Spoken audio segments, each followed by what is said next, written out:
Welcome to sport, everyone. Not only will Robert Warnock miss Sunday's Western Derby, but the young ruckman won't play again this season, heading for immediate shoulder surgery. Warnock is the only omission from Freo's lineup, while the big name back is skipper Matthew Pavlich, named at full forward. If Andrew Brown plays, it'll be just his third Derby in 7 seasons. Roger Hayden and Kepler Bradley have been named on a 7-man bench. Hayden has missed 3 weeks with a hamstring strain. And Eagles captain Darren Glass has also been named to lead his team into Sunday's clash. He missed the win over St Kilda with a thigh injury. At this stage, no players have been dropped. Tim Houlihan and Ryan Davis are in the 25-man squad. Both teams still to be finalised with their 22, and that could happen just before the bounce. Well, it's been hard to judge how the Eagles are travelling after their spirited win over St Kilda because the club have locked the gates at Subi Oval for both their training sessions so far. But Lockie Reed has been allowed inside club headquarters for a brief moment. And Lockie, although the Eagles are underdogs, the punters believe they can pull off a surprise. Yeah, exactly right, Tim. Well, TAB Sportsbet says that the Eagles are the most heavily backed in all of the teams in the AFL for round 18 in the AFL. So interesting stuff, considering Ashley Hansen joins me now, considering, Ash, that it's the Sean McManus Dockers up against the Eagles. Yeah, well, it's great to have the punters on board and hopefully they're correct. What about the big game? Are you excited about it coming up? I mean, probably 2 weeks ago, it was just another game, but this one all of a sudden gets a bit exciting. Oh, definitely. With the back of 2 wins to each side, you know, we're going with a lot of confidence and so are they. So the standard will be up and Shawnee Max had a bit of icing to it just to make it exciting. Now, you have been in WA for a couple of years, but you are a Victorian. Do you appreciate the derbies? I definitely do now. Like, after being over here for 6 years, you can't help but get caught up in the excitement of it all, and having family and friends back home, they get right into it now because the stands have been high for a few years now. Now, I've got some more questions for you. Stick with us because earlier today I caught up with Paul Hasleby and talked matchups from Freo's point of view. It's quite interesting because both midfields have taken a big turn over the last year, so we don't really know who's going to go to who.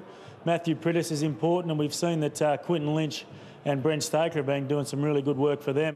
Yeah, the Battle of the Ruckman, I see that as maybe the battle for all Australian honours, both in tremendous form.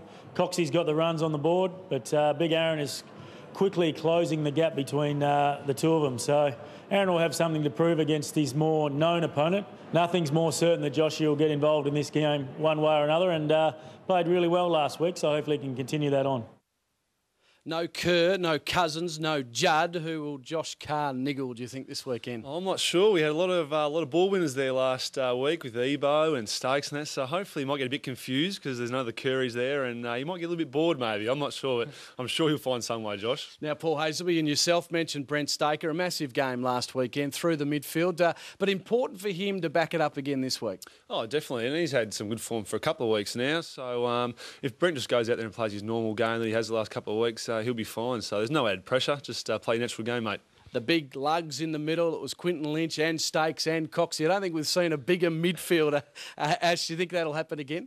Oh, no doubt. I think it's worked for us the last couple of weeks, and those guys have been really good in there, having an impact when they did go in. So I'm sure it'll happen at some stage on Sunday. Now, today, the Fremantle Dockers had their own little bit of a derby lunch. It was down at the Seaview, owned by Matthew Pavlich and Paul Hasleby. Sean McManus was the guest of honour down there. He's, of course, retiring after Sunday's game. It was an interesting one, and I actually saw on the dartboard your head. You're not a well-liked man down there, Ash. Well, it means hopefully I'm doing something right if I'm not liked, and I'm more than happy for the Freo fans to hate me because, yeah, I'm obviously going to hopefully annoy them on the weekend and kick a few. So that's up to them. I'll be booing you. Don't worry about that, Ash. But most of the talk down there at the Seaview was, of course, about Matthew Pavlich and whether he will play this weekend.